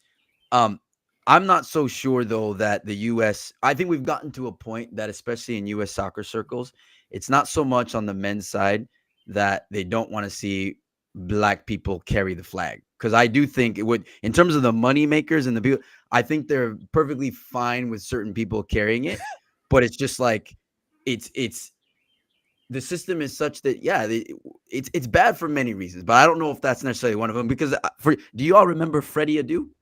Mm-hmm. You remember Freddie Of Adu? course. Yeah, yeah, Okay, yeah. they tried to, and this is not the only example, but to me this is a very clear example. Freddie Adu was what, like 15 years old, 14. and Wasn't he was, that was right. I think he was, yeah. But my There point was is, some he was, alleged in there. yeah, legend. Hey, listen, Oh, don't. he We was don't have to the do that. no, but this is the point. This is the point, though. I'm saying that's what they were saying. I'm not saying Yeah. it. I'm saying that was it was a lot of Okay. alleged out there. It was some speculation. I'm not saying it. I I hear don't you. know. I hear you. I hear you. But Okay. Freddie was promoted like no other. This dude was like, and as I constantly say, which sometimes there's pushback here, you don't believe me, but on the men's side, it's not a white, like the national program is not a white program. It ceased being that a long time ago. Now, that does not, and I'm not suggesting it does, that does not take away from any of the salient points here we've made in terms of systems and the mediocrity relative to the top end nations in the world of football here. It doesn't. Can I ask a question, Mutanda? Okay. So basketball here at the top level. Oh, this is dangerous. I shouldn't even say this. Let's just keep it to football. Let me not even bring up basketball. Oh, yeah. Okay, go ahead. What it is and what they want it to be are two different things, right? So that a Freddie Adu or a Josie Altidore or a DeMarcus Beasley or a Kobe Jones break through and become players. That's despite the intention of the system, right? No, I wouldn't say so because I know the pipeline, and I know the people who are in it. Like, I think it would astound you the number of. I think somebody mentioned Josie Altidore, and these, like, the number of academies that exist in this country that are trying to find the next, those names you mentioned, Kobe Jones is, or whoever. It's like it's a lot. It's a lot. Now, we're not Brazil, and we're not France. We're not the Paris suburbs. Clearly, certain pockets of this country have incredible talent, but again, the problem is to Robert's point, and he's done his work, he's done his research, and a lot of people are doing this work. The systems are such here that it's very difficult for top players to make it through here like they do elsewhere. And again, it's more nuanced because context as well. There are geographical challenges in the U.S., for example, that get in the way of development, that don't have to, that sort of that even the people at top end are faced with and challenged with. So, for example, people like to make the point all the time, like, oh, see, the U.S. should be really good because it's such a big nation. That's actually one of the reasons it's tough here, because it's so big, it's almost too big, because geographically, if you're a top end player or a top end team, you might have to travel really far to play your next closest opponent in terms of level. Whereas the density of in places like obviously European countries, but also in places like Brazil, in these major cities where also weather, this is a part of it, where you can play all year round and you have top players playing each other. It means you're produced, like it's a much more rich football factory. Right. And so in the U.S., if you think about pockets of places where young players can play all year round, it's maybe not as big as you might think, but there are pockets where it's really good. The DMV, right, is a place where there are a lot of good players. What's DMV? DC, Maryland, Virginia, where I am. Virginia, a lot of players. Well, I'm DC, technically not outside Baltimore, of it. apparently. I'm in Howard County, so I'm technically not in the DMV, but yeah, right. Not like Baltimore. California. To everybody outside, like all of those, like it's the whole place. I know. Like obviously the people around it that were born. But to respect the people here, and there's even there are people in DC who even reject DMV. They reject the co-optation and the gentrification that is accompanying the expansion of DC into Maryland and Virginia. So there is but Baltimore definitely, Baltimore does not want to be in the DMV. So just be clear, but you're right. Sorry for that. Let me respond. Let me respond to Almighty's question. He says MLS is trying to increase profits, not necessarily what's best for the growth of the game. They want to be in the level of the EPL without promotion and relegation to maintain their monopoly. And I'm sorry, Almighty, I think you're wrong. I don't think that MLS is trying to increase their profits. The way MLS is structured, it's an LLC in Delaware, and they have 30 owners who are investors in the LLC. From a cash flow basis and a revenue generating basis, that league is losing money every year. They are not generating a profit, and they have not generated a profit for 30 years. The losses are upstreamed to the 30 owners above the LLC as tax loss carry forwards. And those tax loss carry forwards are respectively offsetting revenue from non-football related business ventures that the 30 owners have above the LLC. So MLS is not making money. It is not a profitable organization and never has been, and that is not its purpose. Just to make that clear, they are not a money-making enterprise. Never have been and never will be. Was there anything else on the list that we needed to get to? Because apparently we only have 30 minutes. 8 minutes. I don't know. What are your predictions for the No. Club World Cup? I'm just making sure. I don't know. I can't see Jared on my screen. Where'd so Jay maybe he's gone go? to do something. I just had a quick will bio assume break, but I Coach definitely Judy. there's definitely one thing I wanted to bring up.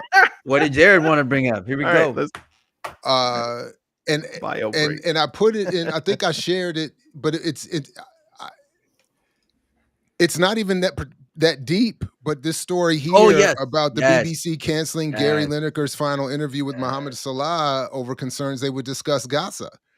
And so Gary Lineker, you all can add to this just so folks are clear, like this legendary footballer and news journalist, newscaster, sportscaster, and television presenter. Thank you. That's the word I was looking for. And he was retiring or forced out or pushed out in part, I thought, because of his politics. But then there was supposed to be this last interview that he was going to do with Mohamed Salah, the Egyptian king, as they call him, and who has at times apparently said a word or two about Palestine and spoken out on their behalf. And there was this concern they were going to bring it up. So the BBC, British Broadcasting Company, shut it down. Canceled it over fears that the Gaza genocide might have come up naturally in conversation. So I just, I didn't really have any, like I said, I don't have anything deep. I'm definitely interested in what you all think about this, but I was just like, just yet one more example of,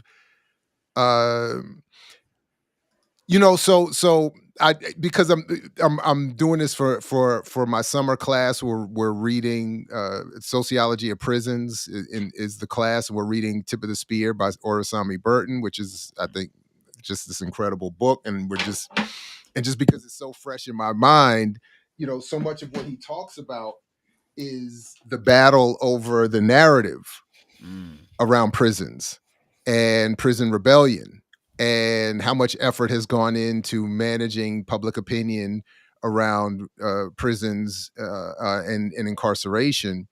And I just can't help but see another version of that here, that this is just another attempt to manage the popular public perception of a world footballing audience. Hold on. Whenever I see "however" in the article, my eyes are attached to it. Could you scroll down, to more or less the bottom of the article, where it says something, however? The BBC, however, denied any political motives. That's great. That's fantastic. The BBC, however, denied any political motives behind the decision. A spokesperson stated the interview was canceled because it was planned to air after Gary's last match of the day. It would be wrong to suggest anything else. Yeah. Would it BBC be wrong to suggest anything else? However, I think Anyway. Yeah. So, I was gonna shoot them bail just now, but no, because I don't believe the bail I would give them. So they definitely took him off the air because of that. Yeah. So without question. They took him off the air because of that, or they And shut if- down the interview because of that? Both, all the well, above. Match of the Day is the most Yeah. watched football program in England. So Mhm. how would you word it?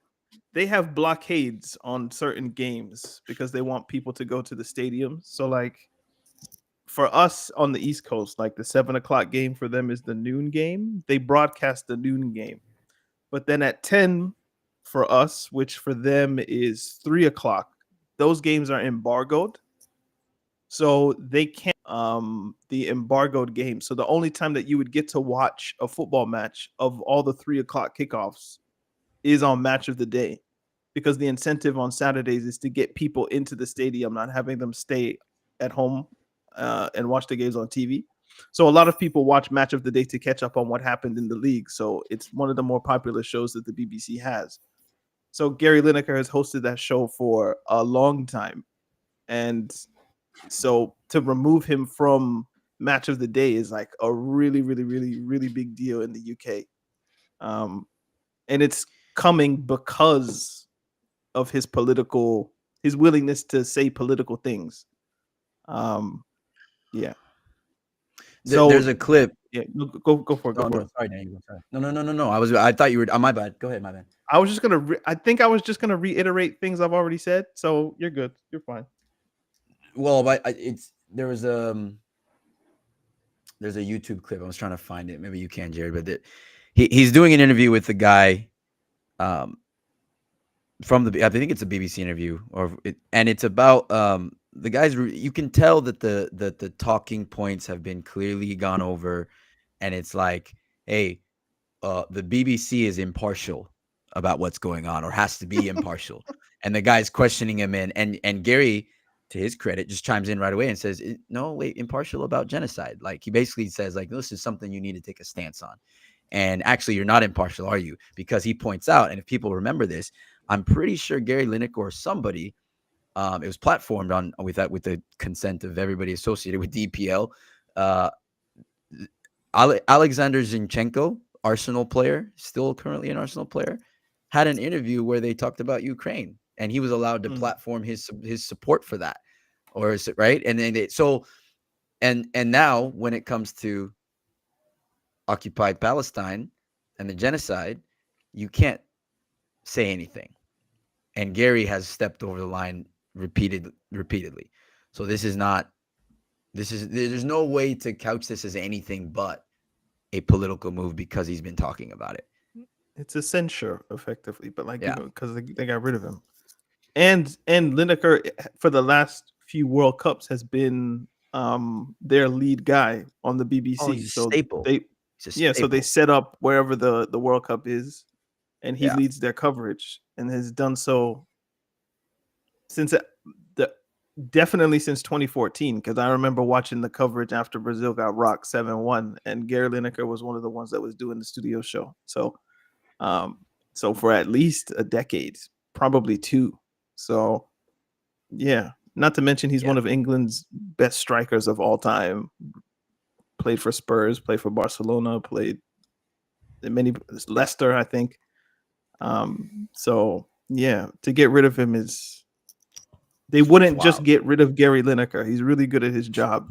So they're doing it because of the political imperative.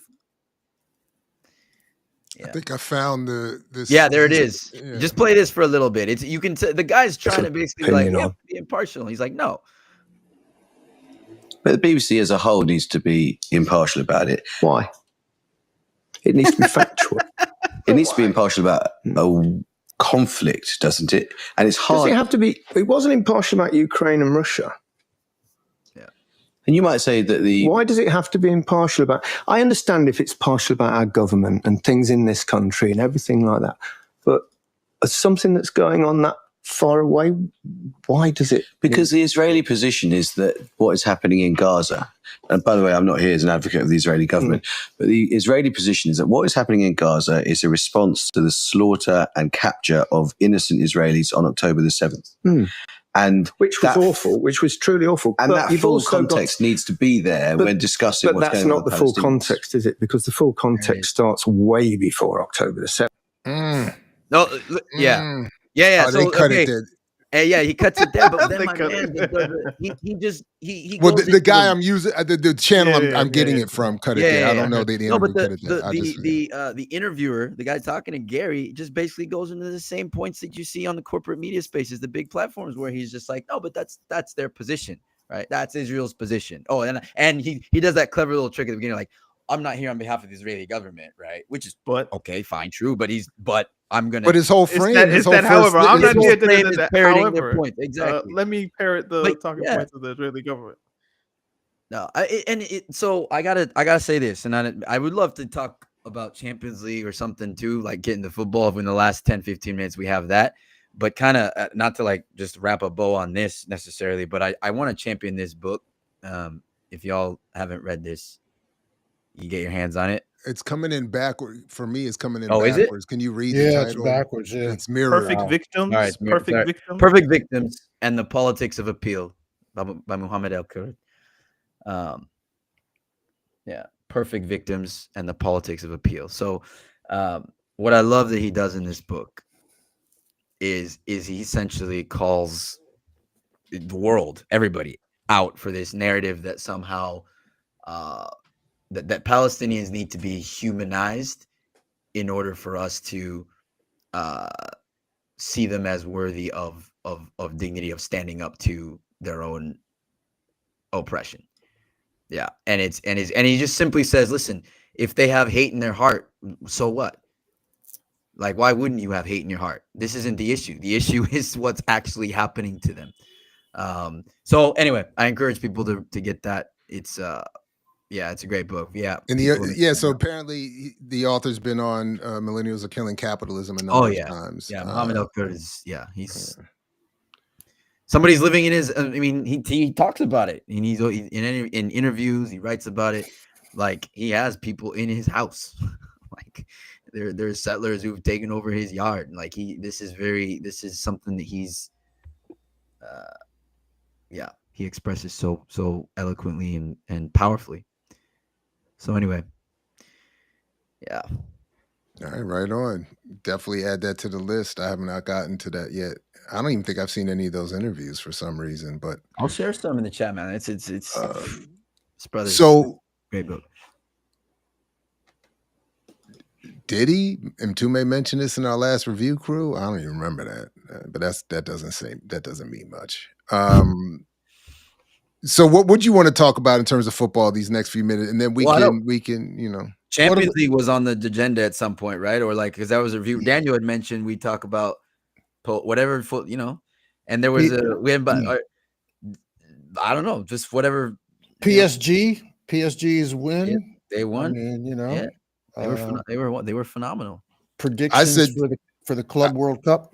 I said you all the Club World Cup is not on my radar for whatever reason, and so I don't know, but I did watch the Champions League, and on the one hand I was shocked at the lopsided victory, and which obviously was seminal, was record setting, and then also I did say, like I said to you all in the chat, I thought Mbappe would be, I was in my petty bag, and I was, Daniel said he would be congratulating his friends, and I was like, man, he's at home pissed. Maybe. How do we know? I don't know. Because I'm projecting my own feeling. Like if that's me, and I've been trying to get this team to win, and I'm supposed to be the superstar, and we lose year after year after year after year after year, and then as soon as I leave to go to the team that usually wins, and then we lose, and the team I just left wins, and not only wins, but demolishes with young players doing what I was supposed to be doing, I would have been, boy, oh boy, I'd have been. But who would you be mad at? So though, Jared Ball. Now you are Mbappe in this. Who you mad at? Why I'm probably blaming everybody else from whoever constructed the team for me. Like, where was all of that energy when I was there? Where was that defense when I was there? Where was that midfield when I was there? You're doing too much, man. I'd have been pissed. But Daniel was, Mbappe. I love that about you, and I love Mbappe too. But this angle is wild.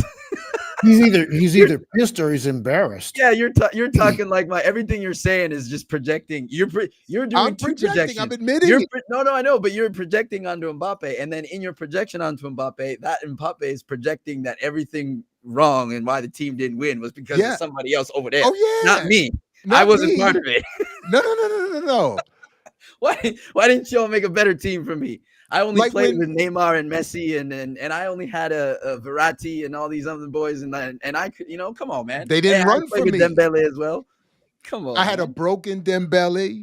I had, when they one of those goals, man. it was just somebody squared the ball to somebody in front of an open net, and I know he'd have been thinking, where were those goals for me in the Champions League? Who was setting me up with like that? Neymar was bullshitting. Messi was old. Everybody else, you know what you are right now, Everybody Jared? You know what you're doing right now? You know what you're doing right now for Mbappe? You are that parent on the sideline whose child is blameless, Absolutely. can do no wrong, and all the other team needs to do is get the ball to that child, and then we will win. But if Mutanda, I'm God him. forbid something happens, When my daughter gets subbed out, they better not score. I stop rooting for the team. I stop rooting as for the long as team. you're honest about it. As long as you're honest about it. Absolutely. How dare you set up the winger that replaced my daughter to score that goal and you didn't set my daughter up? I don't want them to score at all. I want them to suck. As soon as my daughter leaves the field, I hope they suck. Oh, that's funny. I'm glad we can be honest Noticeably. about it. Yeah, I'm He said terrible. I'm terrible. noticeably. Noticeably. I want everybody on the sideline. Like, what happened? Oh my God, that's hilarious. But Daniel in the chat, I just want to shout out Daniel, give him his credit. Daniel in the chat, with nobody looking, took the high road, the principled stance, and said, no, Mbappe's probably congratulating his friends. Happy for his friends. And I was sitting there like, damn that. Well, sometimes you just don't feel like typing out everything. So I feel like that's what I would do. Like I would have been in the stadium just to make sure.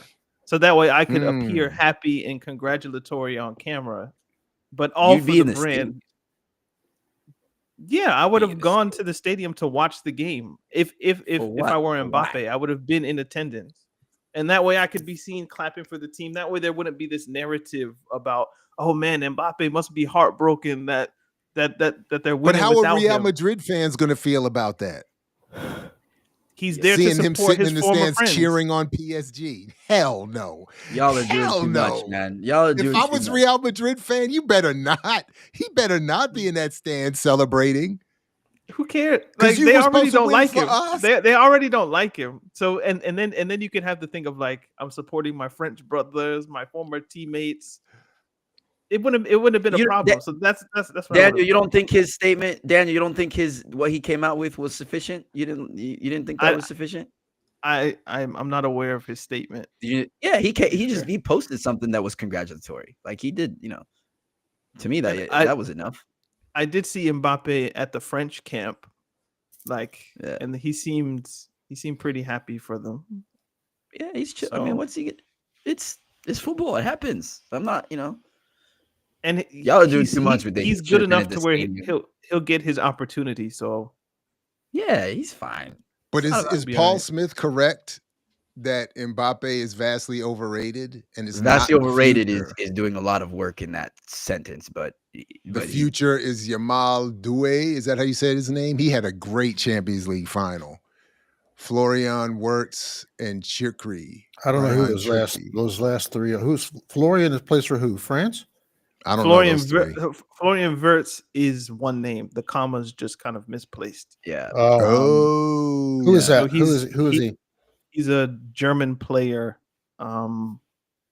that's wildly talented, attacking midfielder, assister, dribbler, goal creator. That's probably going to Liverpool for. Paul fixed it there. Who's he play for?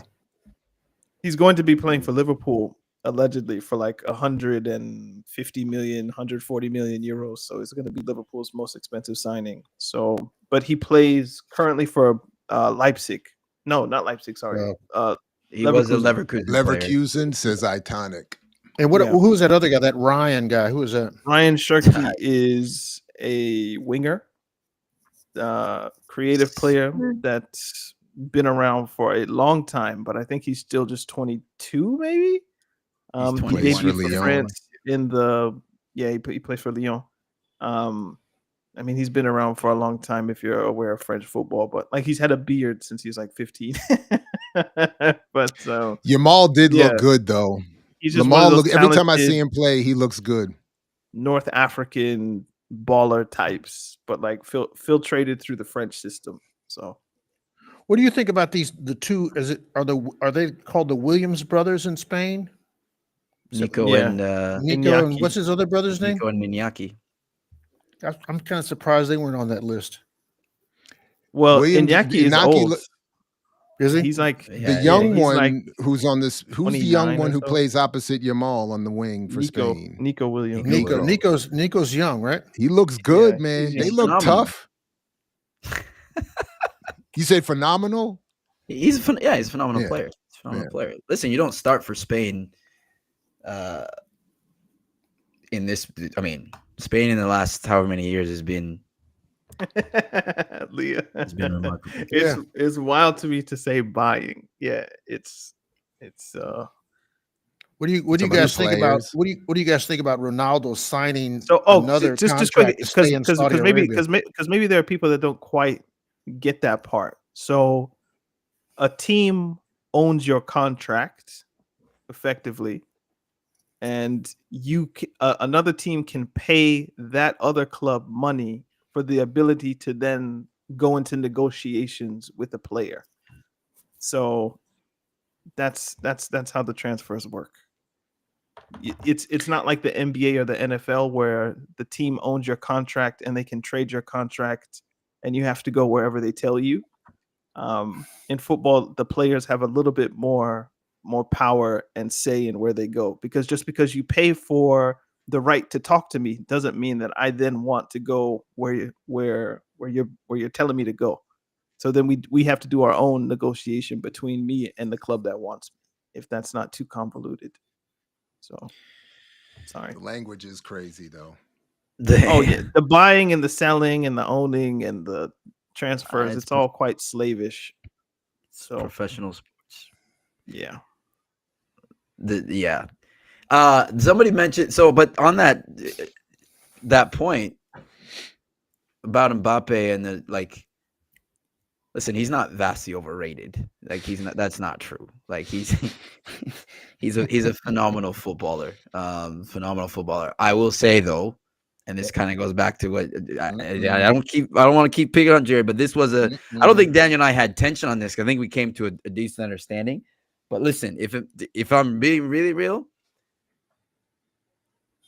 Mbappe should look at himself about what's going to be required for him to win in where football's, not just where it's going, where it's been, but things that he can do in his game to be better. And this is one of the reasons, not the only, of course, because there's lots of different things, but it's one of the reasons that his PSG team didn't win, his PSG that he was part of. And it's one of the reasons Real Madrid struggles often. And that is, listen, you can't only play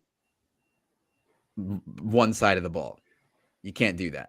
And the PSG team, when I watched that final, just specifically speaking about that football, first of all, this must be said too. As good as PSG was, and they were phenomenal, come on, Inter, bro. You can't lose 5-0 in a final. What are we doing, bro? It's like y'all can't. No, it was ridiculous. Like from minute one, it was like, yo, you guys aren't ready for this, and they didn't. Okay, they tried to change a couple, but not enough, and it was just a piss poor performance on their part in a final. That's not okay. But then for Mbappe, look at how PSG was pressing, right, without the ball. Dembele ran his ass off. Kvaratskhelia, the number 7 jersey, took Mbappe's number. There was a moment in the second half, the dudes are up 4-0 or 3 or 4 or whatever it was, and he tracks back 60 yards to stop, like stuff that Mbappe. I understand he's a forward player. I'm not asking him to do like crazy doggies, but he has routinely been critiqued, and fairly, in my opinion, about the lack of effort without the ball. And that PSG team under that coach is that successful right now. They're champions of Europe in part because without the ball, everybody works. And it was unbelievable how they did that. Has anybody seen the videotape of Luis Enrique talking to Mbappe in a coaching session? Enrique talking to him. Luis Enrique talking to Mbappe in a coaching session. It's amazing. The pronunciation is funny. Sorry. Yes. What did he say? What did he say? What is so Luis Enrique is how you say it. I'm not understanding what's so funny about that. No. I'm. It's just. Because we always hear it as Enrique. On TV over here. That's a gringo accent. I'm used to the anglicization of Enrique. All right. Yeah, well, you know. But no, the video clip is.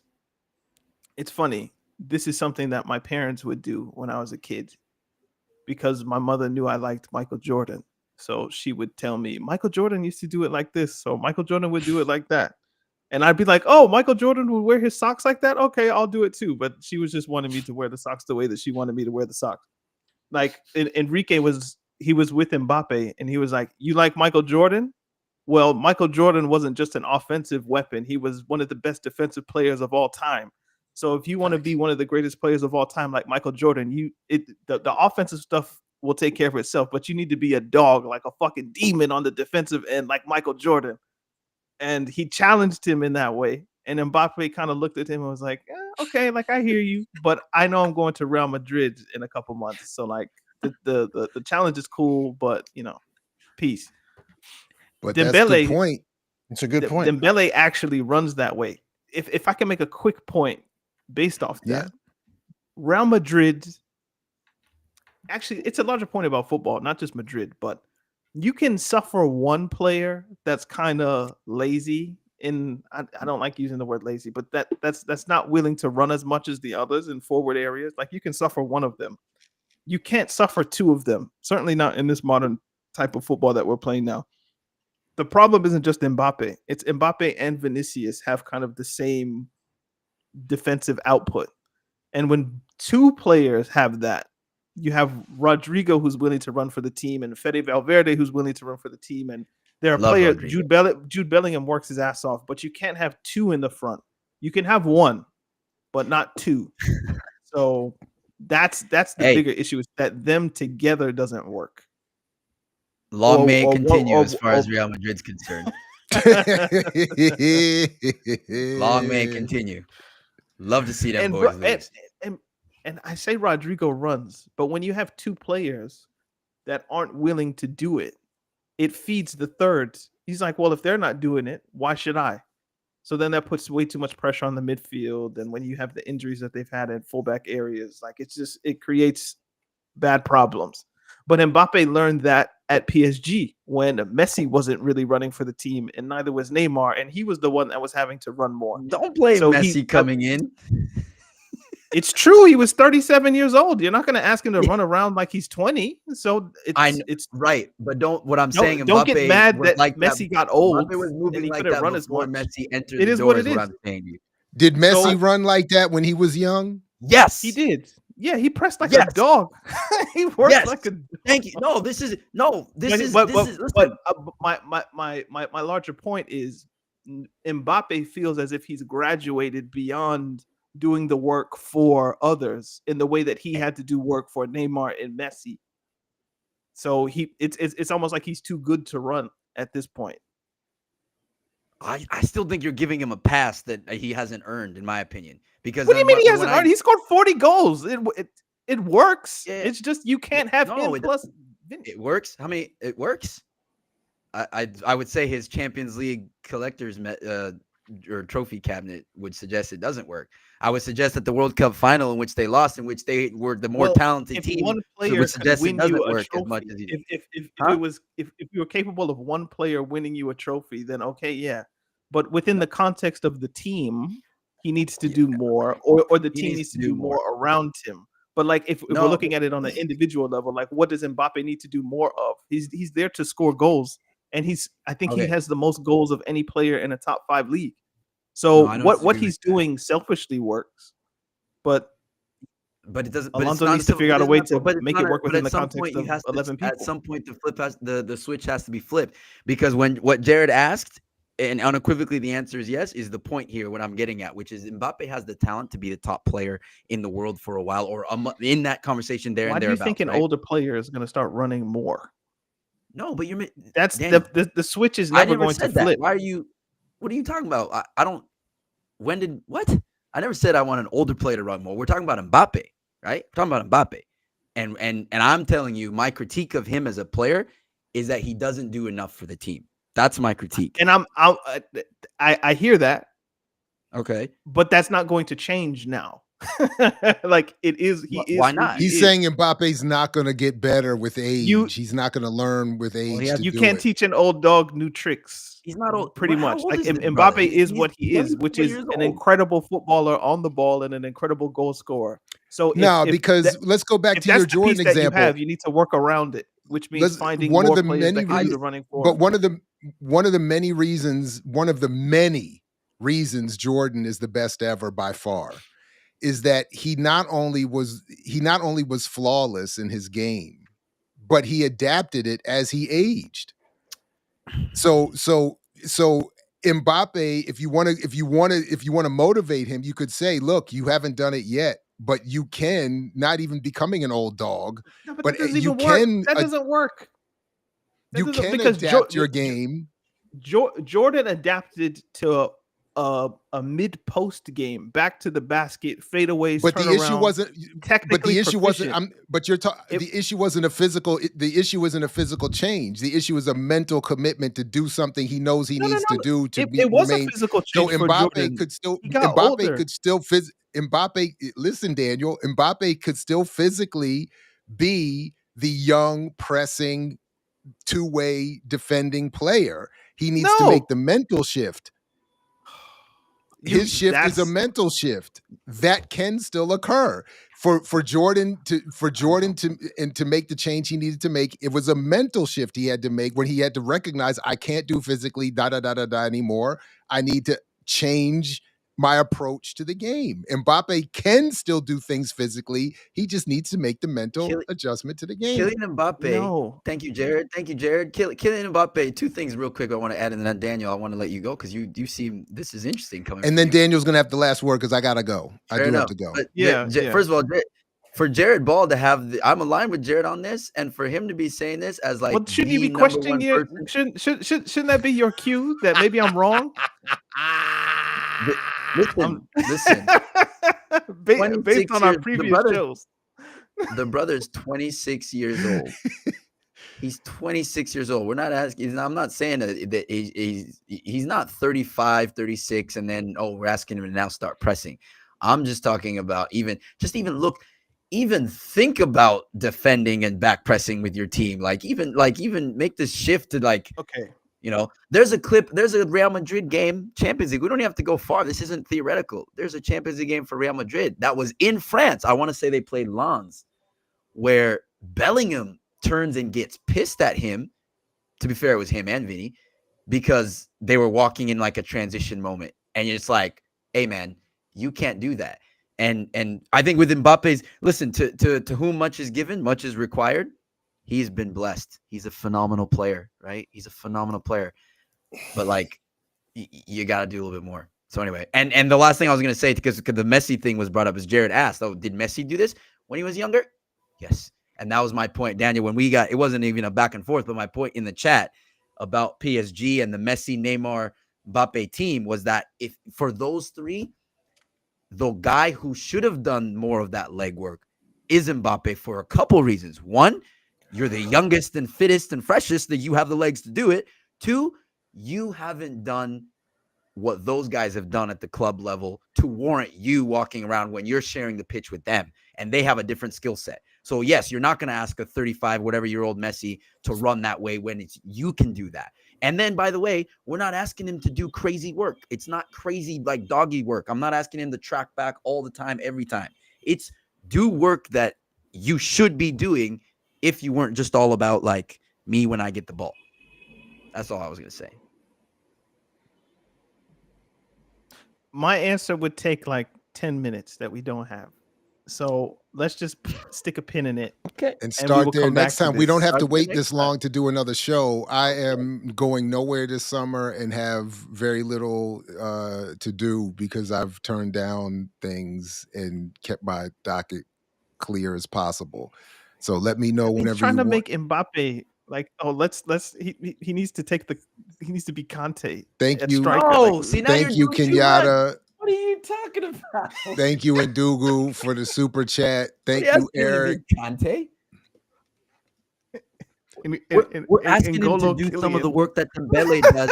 We're asking him to do some of the work that Dembele does, even though he has, more of Dembele's talent. That's what we're asking him to do. That's what we're asking him to do. Do the work. That's why I'm not upset at him, or that's why I'm not upset with people who are like, yo, how does he feel after PSG won? And it looked bad on him. It is wild to say that a man that scored a hat trick in the World Cup final needed to do more for his team. But go ahead. I'm just saying, I'm with you, Battaglia. So it's funny because I'm glad you said that. I'm ready for that. You know what? He scored 40-something goals, but he needs to do more. Hang on a minute. Go back and watch that final. Fuck out of here, man. You guys remember France? No, let's talk football. That's a beautiful point, but there's an answer to that. France made a sub in the first half. Do you guys remember this? Deschamps made a sub. Do you guys remember this? No. You don't? Okay, go back and watch. They made a sub. I do. Do you know what? Okay, Daniel, do you know why they made that sub? Well, who was the sub? Because Deschamps needed to pretend like he was doing something. It's because they were getting overrun, and so he had to make Argentina. You go back and watch. He took off Giroud and Dembele and put on some midfielders. He took off Giroud and Dembele and put off some midfielders because they were getting overrun, and they were essentially their out of possession wasn't working, and Argentina had too much of the ball. One of the reasons a main reason that happened. Guess what our guy Mbappe was doing, and because Deschamps, and he knows this too. Mbappe knows he's not coming off, right? He's not coming off. So basically, because of his lack of work rate, and that has trickle-down effect, right? It's not the only reason, but because of that, you have to then take off and adjust your entire scheme. So this whole thing about he scored 3 goals in the final, it's remarkable. And my point to you is this. Didn't they lose in a penalty shoot? I've never said he's not good. Imagine how good he would be if he added work rate. Imagine what he couldn't do if he was exerting so much energy on the defensive end. He wouldn't be in the position to score. No. And imagine if they had gotten rid of Giroud and Dembele to start the game and started with some other players, they would have won. Yeah, they would have won. Okay, so now y'all are enabling. Y'all are the enablers that you're also, enabling. They this played dude, and I don't know Giroud. why. You know why? Because there's a white quota that France have that we need this guy in the team anyway. And then now we ended where we needed to. France ended with all black people. So tell him. Y'all are doing too much. Listen. This all is black people. I do have to go. Larice couldn't save a penalty. We will pick this up sooner than later, fellas. Thank you very much. Please, everybody, check the links in the show description to all of their work and more. I greatly appreciate this. Please like, share, subscribe, do all the other things, and I will catch you next time right here at. And what did you sacrifice? Calm, kindness, kinship, love.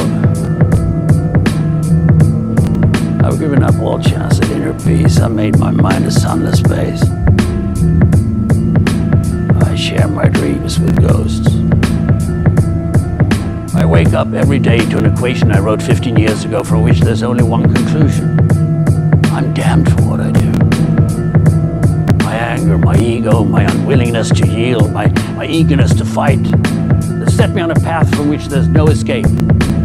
I yearn to be a savior against injustice without contemplating the cost, and by the time I look down, there's no longer any ground beneath my feet. What is my sacrifice? I'm condemned to use the tools of my enemy to defeat them. I burn my decency for someone else's future. I burn my life to make a sunrise that I know I'll never see. The ego that started this fight will never have a mirror or an audience or the light of gratitude. So what do I sacrifice?